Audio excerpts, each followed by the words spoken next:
गुरु वाह गुरु वाह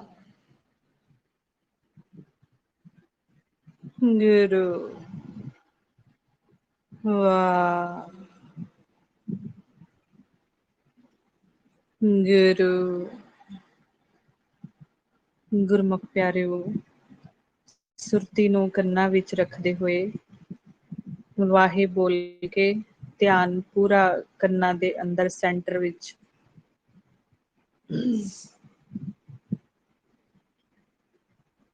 ਵਾਹ ਗੁਰੂ ਵਾਹ ਸਵਾਸ ਵੀ ਰੋਕ ਲੈਣਾ ਆਪਣਾ ਕੁਝ ਸਕਿੰਟਾਂ ਲਈ ਵਾਹ ਗੁਰੂ ਵਾਹ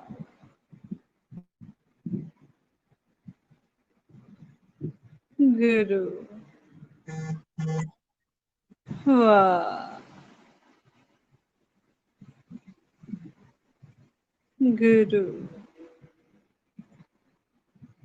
ਵਾਹ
ਗੁਰਮੁਖ ਪਿਆਰਿਓ, ਇਸ ਸਮੇਂ ਵੀ ਸਵਾਸ ਨੂੰ ਰੋਕ ਰੋਕ ਕੇ ਜਦੋਂ ਆਪਾਂ ਸੁਰਤੀ ਨੂੰ ਕੰਨਾਂ ਵਿੱਚ ਰੱਖਾਂਗੇ, ਉੱਥੋਂ ਹੀ ਸਾਨੂੰ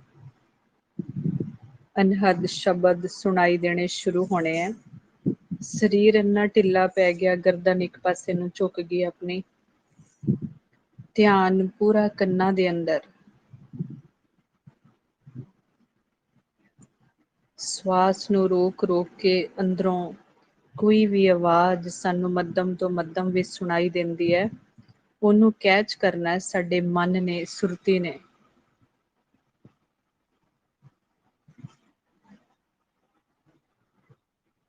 ਤੇ ਜਿਨ੍ਹਾਂ ਗੁਰਮੁਖਾਂ ਦੇ ਅੰਦਰ ਇਸ ਸਮੇਂ ਅਨਹਦ ਸ਼ਬਦ ਪ੍ਰਗਟ ਨੇ, ਉਹਨਾਂ ਨੇ ਪੂਰੀ ਤਰ੍ਹਾਂ ਨਾਮ ਨੂੰ ਸੁਣਨਾ, ਪਹਿਚਾਣ ਕਰਨੀ ਹੈ ਪਿਤਾ ਦੀ ਆਵਾਜ਼ ਦੀ। ਇਹਦੇ ਨਾਲ ਕੁਝ ਮਿੰਟਾਂ ਲਈ ਪੂਰੀ ਤਰ੍ਹਾਂ ਪਿਆਰ ਨਾਲ ਸੁਣੀ ਜਾਣਾ ਇਸ ਆਵਾਜ਼ ਨੂੰ। ਹਲੇ ਸੁਣਨ ਵਿੱਚ ਨਹੀਂ ਜਾਣਾ। ਅਗਰ ਨੀਂਦ ਦੀ ਅਵਸਥਾ ਬਣਦੀ ਹੈ, ਕੁਝ ਮਿੰਟਾਂ ਲਈ ਗਿਆਨ ਦੁਆਰਾ ਜਾਗਣਾ, ਨਾਮ ਨੂੰ ਦ੍ਰਿੜ ਕਰਨਾ ਬੈਠ ਕੇ। ਫਿਰ ਜਦੋਂ ਨਾਮ ਪੂਰੀ ਤਰ੍ਹਾਂ ਪ੍ਰਗਟ ਹੋ ਗਿਆ, ਨਾਮ ਦੇ ਵਿੱਚ ਮਨ ਪੂਰੀ ਤਰ੍ਹਾਂ ਜੁੜ ਗਿਆ, ਉਦੋਂ ਸਰੀਰ ਨਾਲੋਂ ਮਨ ਨੂੰ ਅਲੱਗ ਕਰਨਾ ਤੇ ਧਿਆਨ ਚੱਕ ਕੇ ਸਾਹਮਣੇ ਲੈ ਜਾਣਾ ਸੁਣਨ ਵਿੱਚ। ਕੁਝ ਮਿੰਟਾਂ ਬਾਅਦ ਨੇਤਰਾਂ ਤੋਂ ਅੱਗੇ ਖਾਲੀ ਖਲਾਅ ਦੇ ਵਿੱਚ ਧਿਆਨ ਚੱਕ ਕੇ ਲੈ ਜਾਣਾ ਆਪਣਾ। ਸੁਰਤੀ ਨੇ ਜਾਣਾ ਉੱਥੇ, ਸਾਡੀ ਨੇ, ਜਿਸ ਨੇ ਅਨਹਦ ਸ਼ਬਦਾਂ ਨੂੰ ਸੁਣਿਆ ਹੁਣ, ਉਹ ਸੁਰਤੀ ਅੱਗੇ ਜਾਏਗੀ ਸੁਣਨ ਵਿੱਚ। ਅਗਰ ਜ਼ਿਆਦਾ ਦੇਰ ਆਪਾਂ ਸਰੀਰ ਦੇ ਵਿੱਚ ਧਿਆਨ ਲਗਾ ਕੇ ਬੈਠੇ ਤੇ ਕਾਲ ਨੇ ਗੁਰਮੁਖ ਪਿਆਰਿਓ ਫੁਰਨਾ ਪਾ ਕੇ ਸਾਨੂੰ ਥੱਲੇ ਖਿੱਚਣਾ ਸਾਡੀ ਸੁਰਤੀ ਨੂੰ। ਇਸ ਲਈ ਸਰੀਰ ਤੋਂ ਅਲੱਗ ਹੋਣਾ ਬਹੁਤ ਜ਼ਰੂਰੀ ਹੈ ਫਿਰ ਅੱਗੋਂ।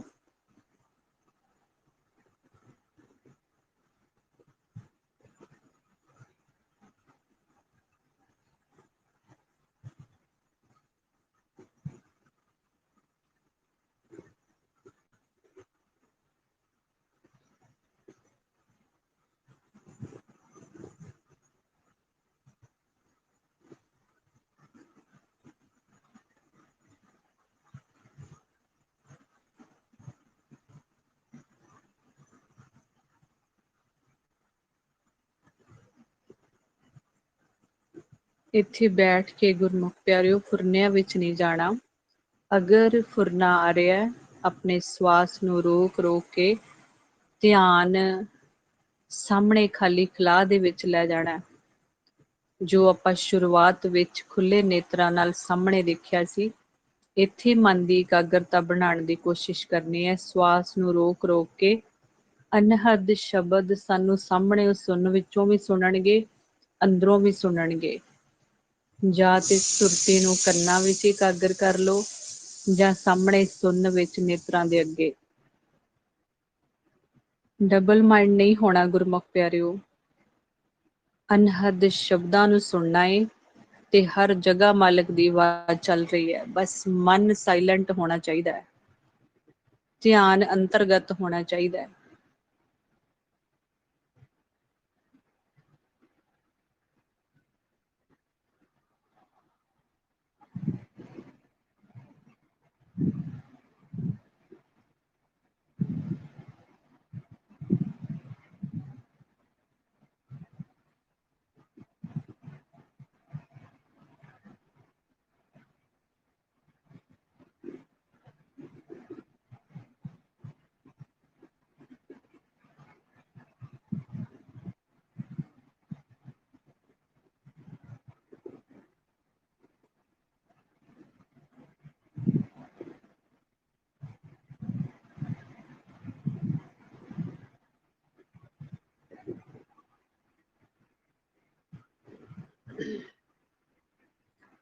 ਅਗਰ ਆਪਾਂ ਗੁਰਮੁਖ ਪਿਆਰਿਓ ਮਾਲਕ ਨੂੰ ਸੱਚੀ ਮੁੱਚੀ ਮਿਲਣਾ ਚਾਹੁੰਦੇ ਹਾਂ, ਇਸ ਤਰ੍ਹਾਂ ਸੁਣਨ ਵਿੱਚ ਬੈਠਣਾ ਪਏਗਾ।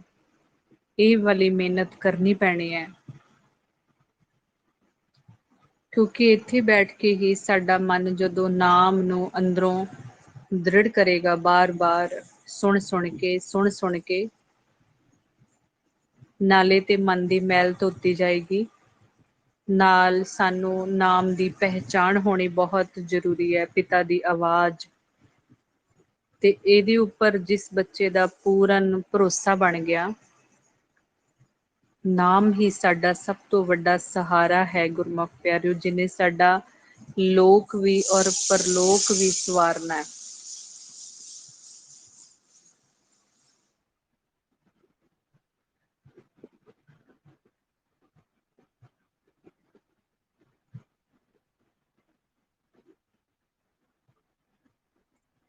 ਨਾਮ ਦੀ ਪਹਿਚਾਣ ਸਵਾਸਾਂ ਦੇ ਰਹਿੰਦੇ ਰਹਿੰਦੇ ਹੋਣੀ ਬਹੁਤ ਜ਼ਰੂਰੀ ਹੈ। ਔਰ ਸਾਨੂੰ ਸਾਰੇ ਬੱਚਿਆਂ ਨੂੰ ਐਂਡ ਵਾਲਾ ਵੀ ਖੇਡ ਪਤਾ ਹੋਣਾ ਚਾਹੀਦਾ। ਸਾਡੇ ਨਾਲ ਐਂਡ ਵੇਲੇ ਕੀ ਖੇਡ ਵਾਪਰਨੀ, ਸਾਰਿਆਂ ਨਾਲ ਸੇਮ ਹੋਣਾ।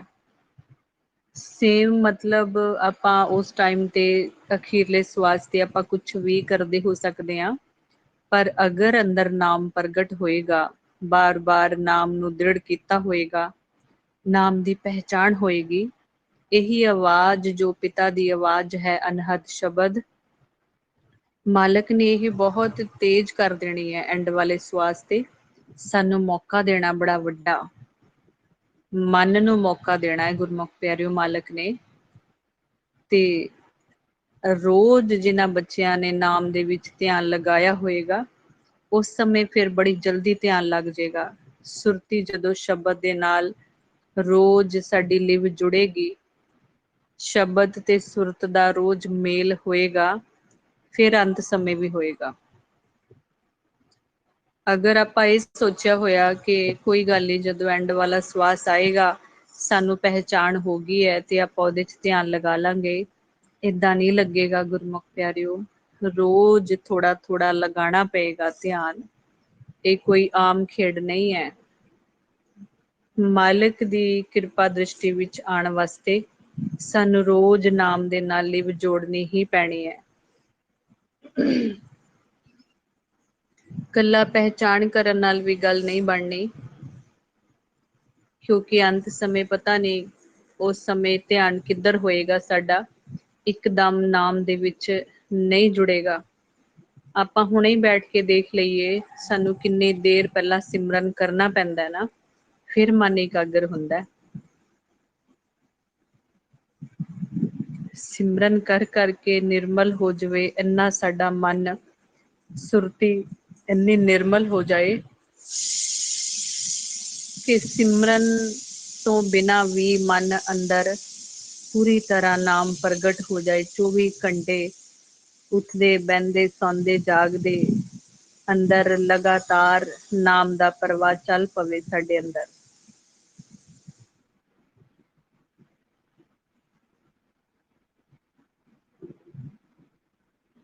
ਉਹਦੇ ਵਾਸਤੇ ਆਪਾਂ ਰੋਜ਼ ਬੈਠਦੇ ਹਾਂ।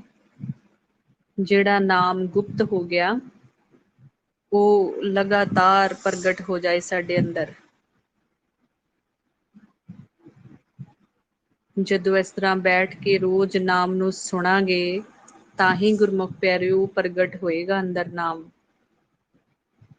ਫਿਰ ਤਾਂ ਕੁਝ ਸਕਿੰਟਾਂ ਲਈ ਸੁਰਤੀ ਨੂੰ ਅੰਦਰ ਲੈ ਕੇ ਗਏ, ਨਾਮ ਉੱਚੀ ਹੋ ਜਾਏਗਾ, ਪਿਤਾ ਦੀ ਆਵਾਜ਼ ਸੁਣਾਈ ਦੇਣੀ ਸ਼ੁਰੂ ਹੋ ਜਾਏਗੀ। ਕੁਝ ਸਕਿੰਟਾਂ ਲਈ ਲਿਵ ਜੋੜ ਲੈਣੀ ਹੈ ਨਾਮ ਦੇ ਨਾਲ।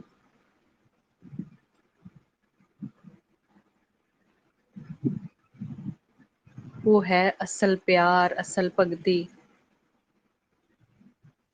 ਜਦੋਂ ਕੰਮ ਕਾਰ ਕਰਦੇ ਵੀ, ਕਿਸੇ ਨਾਲ ਦ੍ਰਿਸ਼ਟਮਾਨ ਗੱਲਬਾਤ ਕਰਦੇ ਵੀ ਸਾਡੇ ਅੰਦਰ ਨਾਮ ਚੱਲੇ, ਪਿਆਰ ਹੋਏਗਾ ਤੇ ਗੁਰਮੁਖ ਪਿਆਰਿਓ ਚੱਲੇਗਾ ਨਾਮ। ਜਦੋਂ ਅੰਦਰ ਵਸਾਇਆ ਹੋਏਗਾ ਬੈਠ ਬੈਠ ਕੇ, ਨਹੀਂ ਤੇ ਸੁਰਤੀ ਵਿੱਚ ਤਾਂ ਇਹ ਪਰਿਵਾਰ ਕੰਮਕਾਰ ਹੀ ਵਸਿਆ ਹੋਇਆ, ਦੁਨਿਆਵੀ ਧੰਦੇ।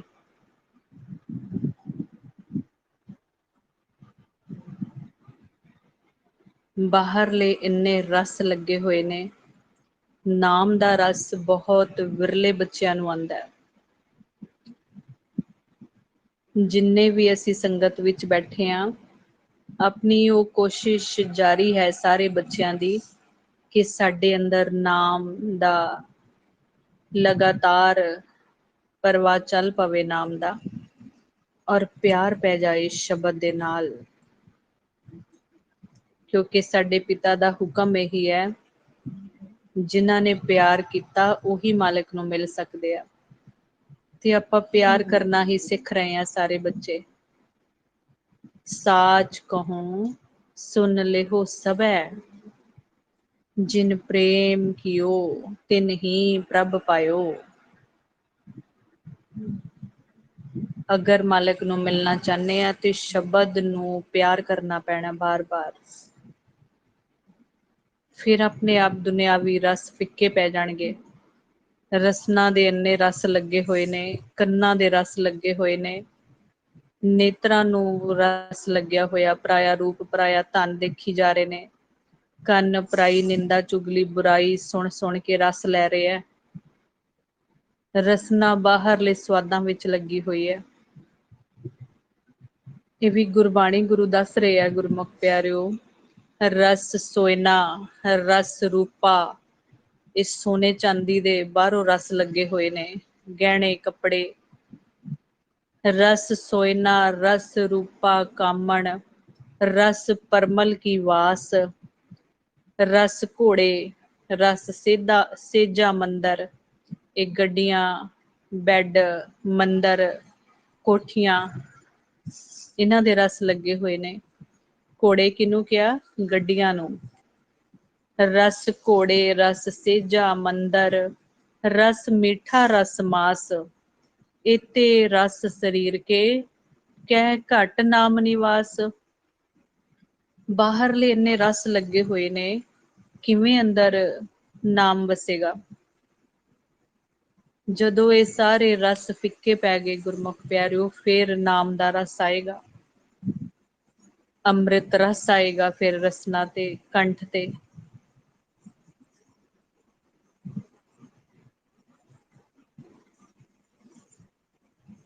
ਫਿਰ ਗੁਰਬਾਣੀ ਗੁਰੂ ਦੱਸ ਰਹੇ ਨੇ, ਉਹ ਰਸ ਆਵਾ ਇਹ ਰਸ ਨਹੀਂ ਪਾਵਾ। ਫਿਰ ਨਹੀਂ ਇਹ ਰਸ ਚੰਗੇ ਲੱਗਣੇ, ਫਿੱਕੇ ਪੈ ਜਾਣੇ ਸਾਰੇ, ਕਿਉਂਕਿ ਅੰਮ੍ਰਿਤ ਰਸ ਮਹਾਰਸ ਮਿੱਠਾ। ਇਹਦੇ ਵਰਗਾ ਫਿਰ ਕੋਈ ਰਸ ਨਹੀਂ ਹੈ, ਬਾਹਰੋਂ ਨਹੀਂ। ਜਿਹੜੀ ਚੀਜ਼ ਸਾਨੂੰ ਬਹੁਤ ਸਵਾਦ ਲੱਗਦੀ ਹੈ, ਜਿਵੇਂ ਆਪਾਂ ਆਈਸਕ੍ਰੀਮ ਖਾਂਦੇ ਆ, ਠੰਡੀ ਤੇ ਮਿੱਠੀ, ਤੇ ਸਾਨੂੰ ਸਵਾਦ ਆਉਂਦਾ ਹੈ। ਜਿਨ੍ਹਾਂ ਬੱਚਿਆਂ ਨੇ ਅੰਮ੍ਰਿਤ ਰਸ ਚੱਖ ਲਿਆ ਅੰਦਰੋਂ, ਉਹ ਵੀ ਸਵਾਦ ਫਿੱਕੇ ਪੈ ਜਾਣਗੇ ਸਾਰੇ।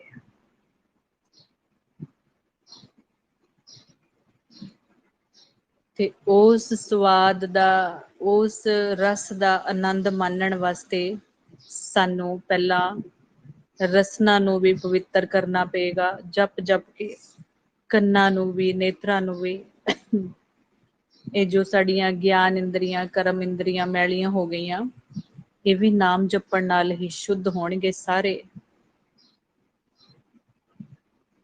ਜੋ ਮਨ ਦਾ ਪਰਿਵਾਰ ਹੈ ਸਾਡਾ, ਮਨ, ਕਾਲ, ਜਮ, ਧਰਮਰਾਏ, ਚਿਤਰਗੁਪਤ, ਤ੍ਰੈ ਗੁਣ, ਇਹ ਸਾਰੇ ਮਨ ਦਾ ਪਰਿਵਾਰ ਹੈ। ਸੂਖਮ ਹੈ ਜੋ ਮਨ ਦਾ ਲੇਖਾ ਲਿਖ ਰਹੇ ਹੈ, ਸਾਡੀ ਰਿਪੋਰਟ ਪਹੁੰਚਾ ਰਹੇ ਹੈ ਚਿਤਰਗੁਪਤ ਧਰਮਰਾਜ ਤੱਕ, ਤੇ ਉਹ ਲੇਖਾ ਲਿਖ ਰਿਹਾ ਸਾਡੇ ਮਨ ਦਾ। ਮਾਲਕ ਨੇ ਅੰਤ ਸਮੇਂ ਫਿਰ ਫੈਸਲਾ ਕਰਨਾ ਸਾਡਾ।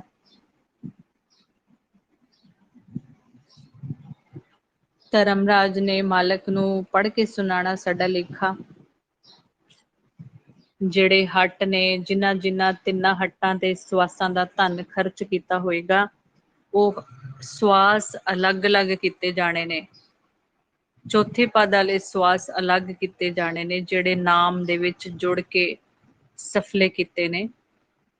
ਅਗਰ ਉਹ ਵਾਲਾ ਪੱਲੜਾ ਭਾਰੀ ਹੋਇਆ ਨਾਮ ਵਾਲਾ, ਤੇ ਫਿਰ ਗੁਰਮੁਖ ਪਿਆਰਿਓ, ਗੁਰਬਾਣੀ ਗੁਰੂ ਦੱਸ ਰਿਹਾ, ਮਾਲਕ ਕਹਿ ਦਿੰਦੇ ਆ, ਫਿਰ ਧਰਮਰਾਜ ਨੂੰ ਹੁਕਮ ਕਰਦੇ ਨੇ ਕਿ ਤੂੰ ਛੱਡ ਦੇ, ਇਹਦਾ ਲੇਖਾ ਮੈਂ ਆਪੇ ਦੇਖ ਲਵਾਂਗਾ ਬੱਚੇ ਦਾ। ਧਰਮ ਰਾਏ ਦਰ ਕਾਗਦ ਫਾੜੇ, ਜਨ ਨਾਨਕ ਲੇਖਾ ਸਮਝਾ।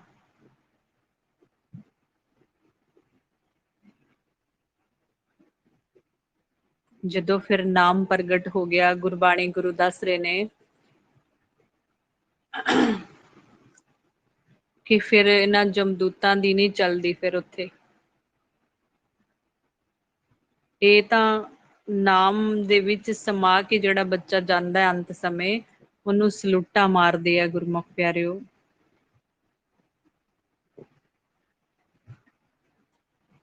ਚਿਤਰਗੁਪਤ ਕਾ ਲੇਖਾ ਪਾੜਿਆ, ਜਮਦੂਤਾਂ ਕਛੂ ਨਾ ਚੱਲੀ।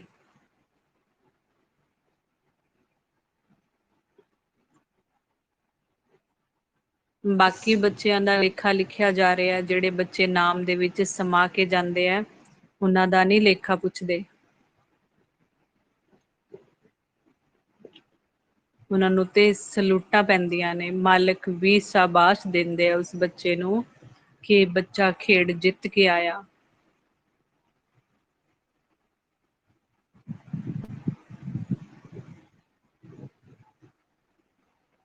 ਮਨਮੁਖ ਬੱਚੇ ਨੂੰ ਦਰ ਤੋਂ ਹੀ ਵਾਪਿਸ ਜੂਨਾਂ ਵਿੱਚ ਭੇਜ ਦਿੱਤਾ ਜਾਂਦਾ ਹੈ, ਤੇ ਗੁਰਮੁਖ ਬੱਚੇ ਨੂੰ ਸਤਿਕਾਰ ਮਿਲਦਾ, ਉੱਥੇ ਜਗ੍ਹਾ ਮਿਲਦੀ ਹੈ ਦਰਗਾਹ ਵਿੱਚ।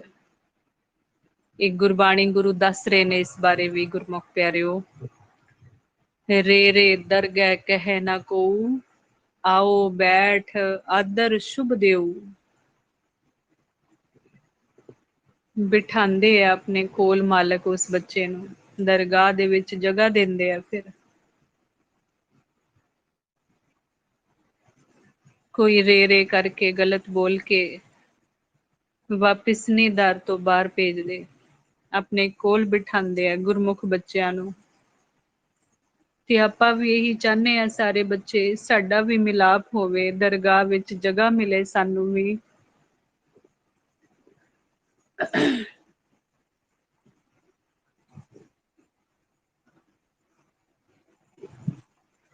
ਇਹੀ ਤੜਪ, ਇਹੀ ਮੰਗ ਲੈ ਕੇ ਬੈਠਣਾ ਹਮੇਸ਼ਾ, ਜਦੋਂ ਵੀ ਭਗਤੀ ਕਰਨੀ ਹੈ। ਇੱਕੋ ਇੱਕ ਅੰਦਰ ਤੜਪ ਹੋਵੇ, ਸਾਨੂੰ ਆਪਣਾ ਮਿਲਾਪ ਬਖਸ਼ੋ, ਦਰਗਾਹ ਵਿੱਚ ਜਗ੍ਹਾ ਬਖਸ਼ੋ ਸਾਨੂੰ ਵੀ। ਤੇ ਜਦੋਂ ਆਪਾਂ ਸਿਮਰਨ ਕਰਕੇ ਸਾਹਮਣੇ ਸੁਣਨ ਵਿੱਚ ਗੁਰਮੁਖ ਪਿਆਰਿਓ ਮਨ ਦਾ ਆਸਣ ਲਵਾਉਣਾ ਸਿੱਖ ਲਿਆ, ਉਦੋਂ ਮਨ ਦਰ ਤੇ ਬੈਠ ਕੇ ਇੰਤਜ਼ਾਰ ਕਰ ਰਿਹਾ ਪਿਤਾ ਦੀ। ਉੱਥੇ ਹੀ ਬੈਠਣਾ ਸਿੱਖਣਾ ਆਪਾਂ ਬਾਰ-ਬਾਰ। ਫਿਰ ਇੱਕ ਦਿਨ ਦਰ ਤੇ ਬੈਠੇ ਹੋਏ ਬੱਚੇ ਨੂੰ ਮਾਲਕ ਨੇ ਆਪ ਦਰ ਖੋਲ ਕੇ ਦਸਮ ਦੁਆਰ ਦੇ ਅੰਦਰ, ਦਰਗਾਹ ਦੇ ਅੰਦਰ ਐਂਟਰੀ ਦੇਣੀ ਹੈ। ਤੇ ਉੱਥੇ ਕਿਹਨੇ ਜਾਣਾ? ਸਾਡੀ ਸੁਰਤੀ ਨੇ, ਮਨ ਨੇ ਜਾਣਾ ਉੱਥੇ। ਸਰੀਰ ਤਾਂ ਇੱਥੇ ਪਿਆ ਰਹੇਗਾ। ਮਨ ਗਿਆ ਹੋਇਆ ਸੁਣਨ ਵਿੱਚ ਆਪਣੇ ਘਰ, ਤੇ ਉਹ ਸਾਨੂੰ ਸੁਪਨੇ ਦੀ ਨਿਆਈ ਸਭ ਕੁਝ ਪਤਾ ਲੱਗੇਗਾ। ਸੁਰਤੀ ਦਾ ਖੇਡ ਜੋ ਚੱਲੇਗਾ ਫਿਰ, ਕਿ ਅੱਜ ਸੁਣਨ ਵਿੱਚ ਪਿਤਾ ਨੇ ਕਿਹੜੀ ਗੱਲਬਾਤ ਕੀਤੀ, ਕਿਹੜੇ ਗੁਰਮੁਖਾਂ ਦੇ ਦਰਸ਼ਨ ਹੋਏ, ਅੱਜ ਸੁਣਨ ਵਿੱਚ ਮਾਲਕ ਨੇ ਕਿੱਥੇ ਦੀ ਸੈਰ ਕਰਵਾਈ। ਕੁਛ ਵੀ ਮਾਲਕ ਕਰਵਾ ਸਕਦੇ ਆ ਖੁਸ਼ੀ ਨਾਲ। ਪਰ ਆਪਣੀਆਂ ਸੁਰਤੀਆਂ ਸੁਣਨ ਵਿੱਚ ਬੈਠ ਕੇ ਹੀ ਜਾਗਰਿਤ ਹੋਣਗੀਆਂ। ਇੱਥੇ ਜਿਵੇਂ ਆਪਾਂ ਹੁਣ ਬੈਠੇ ਆ, ਅਗਲਾ ਸੁਰਤੀ ਦਾ ਖੇਡ ਚੱਲਣਾ ਹੀ ਉਦੋਂ ਹੈ ਜਦੋਂ ਗੁਰਮੁਖ ਪਿਆਰਿਓ ਮਨ ਦਾ ਸੁਣਨ ਵਿੱਚ ਆਸਣ ਲਵਾਇਆ ਆਪਾਂ। ਕੁਛ ਦੇਰ ਲਈ ਉੱਥੇ ਬੈਠਿਆ ਸਾਡਾ ਮਨ ਟਿਕ ਕੇ, ਔਰ ਪਿਤਾ ਅੱਗੇ ਬੇਨਤੀ ਜੋਦੜੀ, ਪਿਤਾ ਦੀ ਇੰਤਜ਼ਾਰ ਕੀਤੀ ਬੈਠ ਕੇ ਮਨ ਨੇ।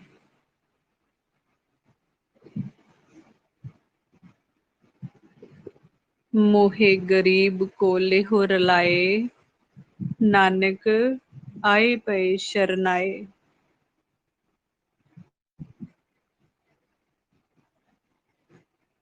ਕਰ ਮਿੰਨਤ ਕਰ ਜੋਦੜੀ, ਮੈਂ ਪ੍ਰਭ ਮਿਲਣੇ ਕਾ ਚਾਊ।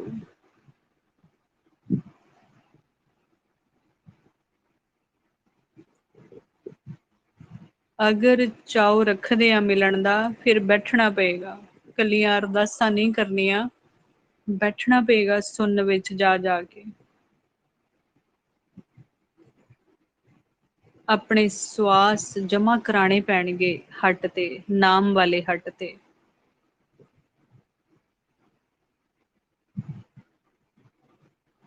ਜਿਹੜਾ ਸਵਾਸ ਵਾਹਿਗੁਰੂ ਗੁਰਮੰਤਰ ਧੁਨ ਦੇ ਵਿੱਚ ਪੂਰੀ ਤਰ੍ਹਾਂ ਲਿਵ ਜੁੜੀ ਹੋਈ ਹੈ ਮਨ ਦੀ, ਉਹ ਸਵਾਸ ਲਿਆ, ਕੋਈ ਫੁਰਨਾ ਨਹੀਂ ਆਇਆ ਉਸ ਸਵਾਸ ਤੇ। ਸਿਰਫ ਜੋ ਰਸਨਾ ਦੁਆਰਾ ਵਾਹਿਗੁਰੂ ਗੁਰਮੰਤਰ ਬੋਲਿਆ ਜਾ ਰਿਹਾ ਹੈ ਤੇ ਮਨ ਹਾਜ਼ਰ ਹੈ ਸੁਣਨ ਤੇ, ਉਹ ਸਵਾਸ ਆਪਣੇ ਆਪ ਜਮਾ ਹੋ ਰਿਹਾ ਨਾਮ ਦੇ ਹੱਟ ਤੇ। ਆਪਣੇ ਸਵਾਸ, ਜਿਸ ਸਵਾਸ ਤੇ ਕੋਈ ਦੁਨਿਆਵੀ ਫੁਰਨਾ ਆ ਗਿਆ, ਉਹ ਸਵਾਸ ਜਮਾ ਨਹੀਂ ਹੋਇਆ, ਖੋਟਾ ਹੋ ਗਿਆ ਸਵਾਸ। ਰੋਜ਼ ਇਹੀ ਅਭਿਆਸ ਕਰਨਾ ਆਪਣਾ। ਜਿੰਨੀ ਦੇਰ ਆਪਾਂ ਬੈਠੇ ਸੀ ਸੰਗਤ ਵਿੱਚ, ਮਨ ਕਿੰਨਾ ਕੁ ਹਾਜ਼ਰ ਹੋਇਆ ਸੀ ਸੁਣਨ ਤੇ।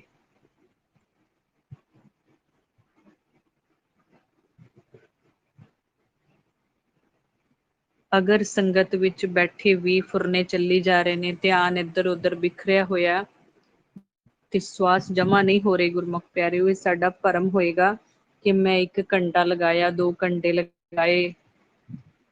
ਮਨ 100 ਦਾ 100% ਸ਼ਬਦ ਦੇ ਵਿੱਚ ਜੁੜਿਆ ਹੋਣਾ ਚਾਹੀਦਾ ਹੈ। ਤੇ ਇਹ ਇੱਕ ਦਿਨ ਦਾ ਖੇਡ ਨਹੀਂ ਹੈ ਕਿ ਇੱਕ ਦਿਨ ਵਿੱਚ ਆਪਾਂ ਸਿੱਖ ਲਵਾਂਗੇ ਤੇ ਸਾਰੀ ਸਮਝ ਆ ਜਾਏਗੀ ਸਾਨੂੰ। ਰੋਜ਼ ਜੁੜਨਾ ਪਏਗਾ, ਰੋਜ਼ ਮਨ ਨੂੰ ਮਨ ਦੀ ਖੁਰਾਕ ਚਾਹੀਦੀ ਹੈ। ਇਹ ਵਾਲਾ ਗਿਆਨ ਚਾਹੀਦਾ ਥੋੜਾ ਥੋੜਾ ਰੋਜ਼। ਹੁਣ ਆਪਾਂ ਇਹ ਨਹੀਂ ਕਹਿ ਸਕਦੇ ਗੁਰਮੁਖ ਪਿਆਰਿਓ ਕਿ ਸਾਨੂੰ ਤਾਂ ਇੰਨੇ ਸਾਲ ਹੋ ਗਏ ਕਥ ਕਹਾਣੀ ਨੂੰ ਸੁਣਦਿਆਂ। ਜਿੰਨੀ ਵਾਰ ਵੀ ਆਪਾਂ ਬੈਠਾਂਗੇ, ਜਿੰਨਾ ਮਨ ਗਹਿਰਾਈ ਵਿੱਚ ਜਾਏਗਾ, ਸਾਨੂੰ ਹਰ ਵਾਰ ਨਵੀਂ ਤੋਂ ਨਵੀਂ ਕੋਈ ਗੱਲ ਸੁਣਨ ਨੂੰ ਮਿਲੇਗੀ ਜੋ ਸਾਡਾ ਜੀਵਨ ਬਦਲ ਸਕਦੀ ਹੈ। ਇਸ ਲਈ ਰੋਜ਼ ਬੈਠਣਾ ਹੈ। ਰੋਜ਼ ਮਾਲਕ ਕੁਛ ਨਾ ਕੁਛ ਆਪਣਾ ਨਵਾਂ ਖਜ਼ਾਨਾ ਭੇਜਦੇ ਹੈ ਸਾਡੇ ਵਰਗੇ ਭੁੱਲੇ ਹੋਏ ਬੱਚਿਆਂ ਨੂੰ ਸਮਝਾਉਣ ਵਾਸਤੇ, ਕਿਉਂਕਿ ਇਹ ਕੋਈ ਆਮ ਖੇਡ ਨਹੀਂ ਹੈ ਕਿ ਅਸੀਂ ਸਭ ਕੁਝ ਸਿੱਖ ਲਿਆ। ਜਿਹੜਾ ਬੱਚਾ ਇਹ ਦਾਵਾ ਕਰਦਾ ਹੈ ਨਾ ਮੈਨੂੰ ਸਭ ਕੁਝ ਪਤਾ ਲੱਗ ਗਿਆ, ਇਹਦਾ ਮਤਲਬ ਉਹਨੂੰ ਹਲੇ ਕੁਝ ਵੀ ਨਹੀਂ ਪਤਾ ਲੱਗਿਆ। ਇੱਥੇ ਤਾਂ ਉਹਨਾਂ ਨੂੰ ਗੁਰਮੁਖ ਪਿਆਰਿਓ ਮਿਲਾਪ ਮਿਲਣਾ ਜਿਹੜੇ ਐਂਡ ਵਾਲੇ ਸਵਾਸ ਤੱਕ ਇਹ ਕਹਿਣਗੇ ਮੈਨੂੰ ਕੁਝ ਨਹੀਂ ਆਂਦਾ।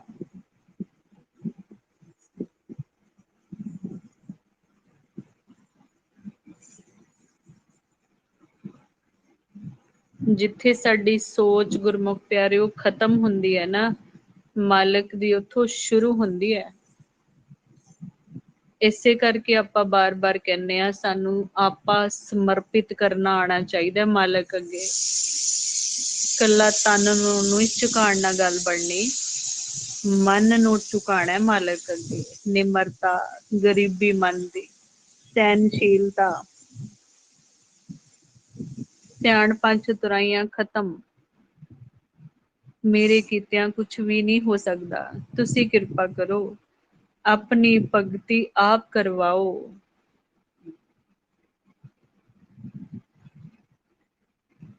ਤੇ ਮਾਲਕ ਦੀ ਪਨਾਹ ਵਿੱਚ, ਮਾਲਕ ਦੀ ਸ਼ਰਨ ਵਿੱਚ ਜਾਇਆ ਹੀ ਭਗਤੀ ਮਿਲਣੀ ਹੈ। ਤੇਰੀ ਪਨਹ ਖੁਦਾਏ ਤੂੰ ਬਖਸ਼ੰਦਗੀ, ਸ਼ੇਖ ਫਰੀਦੈ ਖੈਰ ਦੀਜੈ ਬੰਦਗੀ। ਬੰਦਗੀ ਦੀ ਖੈਰ ਚਾਹੀਦੀ ਹੈ, ਨਾਮ ਦੀ ਦਾਤ।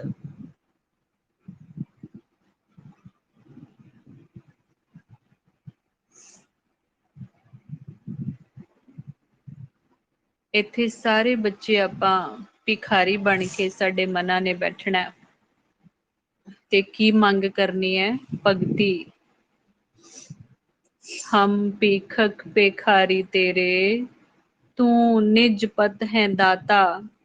ਹੋ ਦਇਆਲ ਨਾਮ ਦੇਹੋ ਮੰਗਤ ਜਨ ਕੋ, ਸਦਾ ਰਹੋ ਰੰਗ ਰਾਤਾ। ਨਾਮ ਦੇ ਰੰਗ ਵਿੱਚ ਸਾਨੂੰ ਵੀ ਰੰਗ ਲਓ ਤਾਂ ਕਿ ਇਸ ਜਨਮ ਵਿੱਚ ਤੁਹਾਡੇ ਨਾਲ ਮਿਲਾਪ ਕਰ ਸਕੀਏ ਅਸੀਂ। ਕਿਉਂਕਿ ਨਾਮ ਤੋਂ ਬਿਨਾਂ ਮਿਲਾਪ ਗੁਰਮੁਖ ਪਿਆਰਿਓ ਸੰਭਵ ਨਹੀਂ ਹੈ।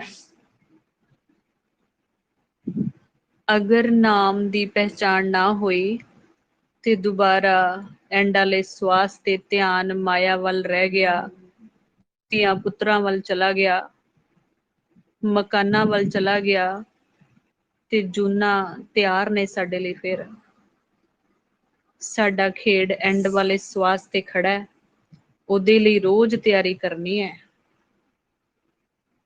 ਕਿਆ ਜਾਣਾ ਕਿਵ ਮਰੇਂਗੇ, ਕੈਸਾ ਮਰਨਾ ਹੋਏ। ਜੇਕਰ ਸਾਹਿਬ ਮਨੋ ਨਾ ਵਿਸਰੈ, ਤਾਂ ਸਹਿਲਾ ਮਰਨਾ ਹੋਏ।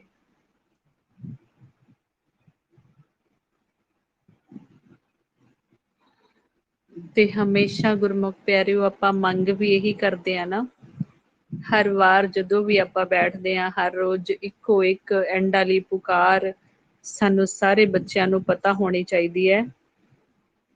ਅਖੀਰਲਾ ਸਵਾਸ ਆਉਣ ਤੋਂ ਪਹਿਲਾਂ ਪਹਿਲਾਂ ਅਸੀਂ ਤੁਹਾਨੂੰ ਇਸ ਜਨਮ ਵਿੱਚ ਮਿਲਣਾ ਚਾਹੁੰਦੇ ਹਾਂ। ਹੁਣ ਤੁਸੀਂ ਦੇਖੋ ਕਿਵੇਂ ਮਿਲਾਪ ਬਖਸ਼ਣਾ ਹੈ ਸਾਨੂੰ, ਕਿਉਂਕਿ ਅਸੀਂ ਨਹੀਂ ਤੁਹਾਨੂੰ ਮਿਲ ਸਕਦੇ। ਜਦੋਂ ਵੀ ਮਿਲਣਾ ਤੁਸੀਂ ਮਿਲਣਾ ਆ ਕੇ ਸਾਨੂੰ। ਤੇ ਆਹ ਹੁਣ ਨਿਸ਼ਾਨੀਆਂ ਨੇ ਗੁਰਮੁਖ ਪਿਆਰਿਓ, ਮਾਲਕ ਸਾਨੂੰ ਮਿਲਣਾ ਚਾਹੁੰਦੇ ਆ ਇਸ ਜਨਮ 'ਚ। ਇਸੇ ਲਈ ਸਾਨੂੰ ਇਸ ਸਮੇਂ ਇੱਥੇ ਬਿਠਾਇਆ ਹੋਇਆ ਏ। ਇਸੇ ਲਈ ਇਸ ਸਮੇਂ ਨੂੰ ਸੁਭਾਗਾ ਸਮਾਂ ਬੋਲਦੇ ਹਾਂ ਆਪਾਂ। ਇਸ ਤੋਂ ਸੁਭਾਗਾ ਹੋਰ ਕੋਈ ਸਮਾਂ ਨਹੀਂ ਹੋ ਸਕਦਾ ਸਾਡੇ ਵਾਸਤੇ।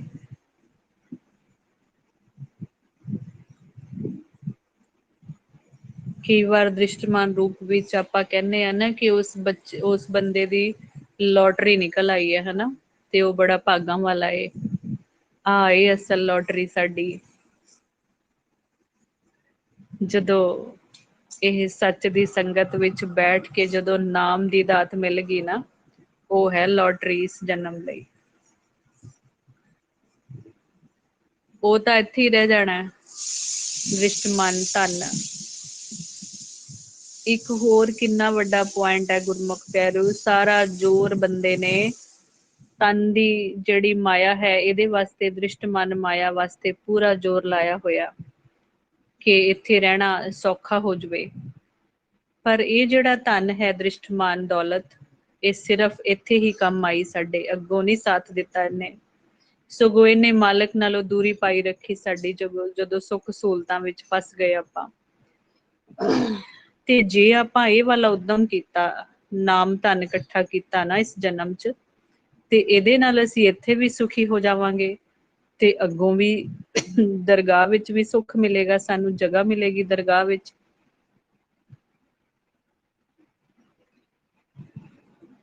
ਕਿੰਨਾ ਫਰਕ ਹੈ ਦੋਨੋਂ ਧਨ ਜਿਹੜੇ ਨੇ। ਇਹ ਹੁਣ ਅਸੀਂ ਦੇਖਣਾ ਕਿਹੜਾ ਧਨ ਇਕੱਠਾ ਕਰਨਾ ਆਪਾਂ, ਜਿਹਦੇ ਨਾਲ ਲੋਕ ਵੀ ਸੁਖੀ ਤੇ ਪਰਲੋਕ ਵੀ ਸੁਖੀ। ਜਾਂ ਕੱਲਾ ਲੋਕ ਵਿੱਚ ਫਸਣਾ ਚਾਹੁੰਦੇ ਆ, ਅੱਗੋਂ ਫਿਰ ਜੂਨਾਂ 'ਚ ਜਾਣਾ ਚਾਹੁੰਦੇ ਆ, ਤੇ ਫਿਰ ਦੁਨਿਆਵੀ ਧਨ ਵਾਸਤੇ ਇਕੱਠਾ ਕਰੀ ਜਾਓ। ਫਿਰ ਮਾਲਕ ਨੇ ਤੇ ਸਾਨੂੰ ਆਫਰ ਦਿੱਤੀ ਹੋਈ ਹੈ, ਅਕਲ ਦਿੱਤੀ ਹੈ ਇਸ ਜਨਮ 'ਚ, ਸਿਆਣਪ ਦਿੱਤੀ ਹੈ। ਬਾਕੀ ਜੂਨਾਂ ਨਾਲੋਂ ਸਭ ਤੋਂ ਜ਼ਿਆਦਾ ਅਕਲ ਮਨੁੱਖ ਨੂੰ ਦਿੱਤੀ ਹੈ, ਤੇ ਮਨੁੱਖ ਨੇ ਇਸ ਅਕਲ ਦਾ ਇਸਤੇਮਾਲ ਗਲਤ ਜਗ੍ਹਾ ਕਰ ਲਿਆ। ਪੂਰਾ ਜਿਸ ਮਨੋਰਥ ਵਾਸਤੇ ਪਿਤਾ ਨੇ ਭੇਜਿਆ ਸੀ, ਉਹ ਨਹੀਂ ਕਰ ਪਾਇਆ। ਬਹੁਤ ਵਿਰਲੇ ਬੱਚੇ ਹੈ ਜਿਹੜੇ ਅਸਲ ਮਨੋਰਥ ਨੂੰ ਸਮਝ ਗਏ ਨੇ ਹੁਣ।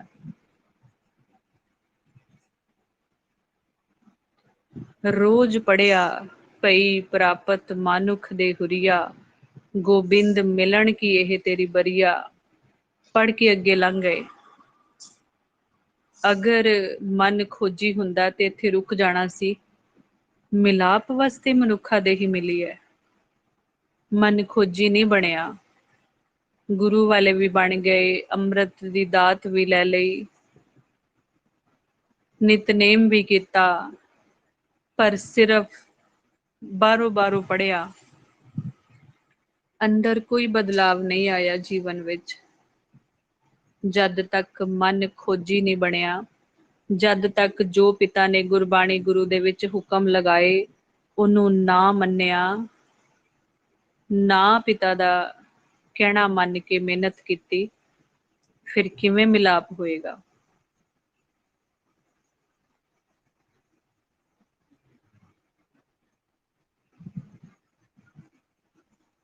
ਤੇ ਹੁਣ ਗੁਰਮੁਖ ਪਿਆਰਿਓ, ਸਾਡੇ ਇਸ ਕਰਕੇ ਉੱਚੇ ਭਾਗ ਨੇ, ਸਾਨੂੰ ਪਿਤਾ ਦਾ ਹੁਕਮ ਪਤਾ ਲੱਗ ਗਿਆ। ਪਿਤਾ ਕੀ ਕਹਿ ਰਹੇ ਹੈ? ਨਾਮ ਦੀ ਕਮਾਈ ਕਰੋ, ਸ਼ਬਦ ਅੰਦਰੋਂ ਸੁਣੋ ਬੈਠ ਕੇ ਬਾਰ-ਬਾਰ। ਏਕੋ ਨਾਮ ਹੁਕਮ ਹੈ, ਨਾਨਕ ਸਤਿਗੁਰ ਦੀਆ ਬੁਝਾਏ ਜਿਉ। ਤੇ ਫਿਰ ਪਿਤਾ ਇਹ ਵੀ ਕਹਿ ਰਹੇ ਆ ਕਿ ਤੁਸੀਂ ਸਿਰਫ ਕਾਲ ਦੇ ਏਰੀਏ ਤੋਂ ਉੱਪਰ ਉੱਠਣਾ ਸਿੱਖੋ ਤੇ ਸੁਣ ਵਿੱਚ ਆ ਜਾਓ, ਤੁਹਾਡੇ ਬਾਕੀ ਸਾਰੇ ਕਾਰਜ ਮੈਂ ਆਪ ਸਵਾਰਾਂਗਾ। ਫਿਰ ਘਰ ਬੈਸੋ ਹਰ ਜਨ ਪਿਆਰੇ, ਸਤਿਗੁਰ ਤੁਮਰੇ ਕਾਜ ਸਵਾਰੇ। ਪਰ ਪਤਾ ਹੀ ਨਹੀਂ ਲੱਗਿਆ।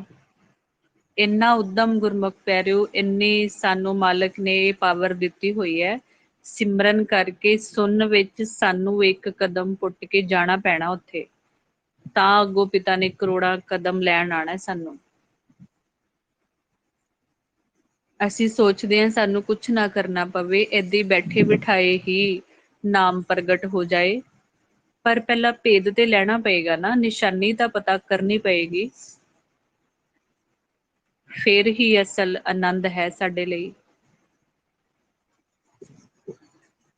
ਗੁਰੂ ਸਾਹਿਬ ਕੀ ਦੱਸਦੇ ਆ? ਜਬ ਲਗ ਸ਼ਬਦ ਭੇਦ ਨਹੀਂ ਆਇਆ, ਤਬ ਲਗ ਕਾਲ ਸੰਤਾਏ। ਉਦੋਂ ਤੱਕ ਕਾਲ ਦੇ ਏਰੀਏ ਚ ਨਹੀਂ ਨਿਕਲ ਸਕਦੇ ਜਦ ਤੱਕ ਸ਼ਬਦ ਦਾ ਭੇਦ ਨਹੀਂ ਲਿਆ। ਤੇ ਹੁਣ ਆਪਾਂ ਸ਼ਬਦ ਦਾ ਹੀ ਭੇਦ ਲਿਆ, ਕਿਵੇਂ ਮਨ ਵਿਚਾਰਾਂ ਰਹਿਤ ਹੋ ਕੇ ਕਾਲ ਦੇ ਏਰੀਏ ਤੋਂ ਉੱਪਰ ਉੱਠੇਗਾ ਔਰ ਨਾਮ ਦੇ ਨਾਲ ਜੁੜ ਜਾਏਗਾ। ਉਦੋਂ ਨਹੀਂ ਕਾਲ ਤੰਗ ਕਰਦਾ ਜਦੋਂ ਨਾਮ ਦੇ ਵਿੱਚ ਲਿਵ ਜੁੜੀ ਹੁੰਦੀ ਹੈ ਸਾਡੀ। वो असल आनंद, असल सुख है मन वास्ते। सो गुरमुख प्यारिओ, इतनी ही सेवा परवान कर लैनी जी। गुरबाणी गुरु दी विचार करदियां, सिमरन अभ्यास करदियां होइयां बेअंत भुल्लां चुक्कां गलतियां, मन दियां गैर हाजरियां आप संगत, अकाल पुरख वाहिगुरु जी बख्शण जोग हन, बख्श देना जी। देहो सज्जण असीसड़ियां, ज्यों होवै साहिब स्यों मेल। नानक नाम चढ़दी कला, तेरे भाणे सरबत दा भला। वाहिगुरु जी का खालसा, वाहिगुरु जी की फतेह।